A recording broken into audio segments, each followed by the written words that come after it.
మాజీ మంత్రి కేటీఆర్ వ్యాఖ్యలకు నిరసనగా రంగారెడ్డి జిల్లా మహేశ్వరం మండల కేంద్రంలో కాంగ్రెస్ నాయకులు ఆందోళన చేపట్టారు.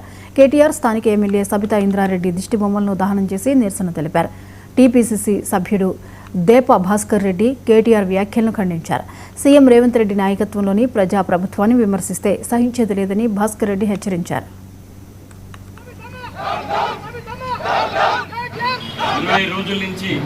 25 రోజుల నుంచి రంగారెడ్డి జిల్లాలో సబ్ ప్రోగ్రాము ఆల్ పార్టీస్ కూడా చేస్తూ ఉన్నాం. మనం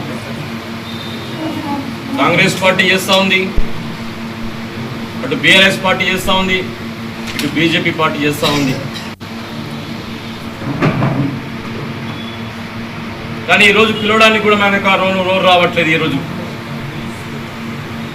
మరి సబితా ఇంద్రారెడ్డి గారు నిన్న ప్రెస్ మీట్లో సర్ ప్రోగ్రాంలో పాల్గొన్నది. ఆమె మాట్లాడుతూ రంగారెడ్డి జిల్లాలో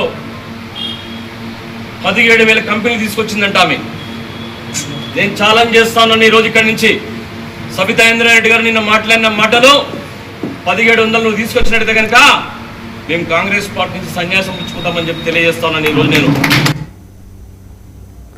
ఇవి ఇప్పటివరకు అప్డేట్స్.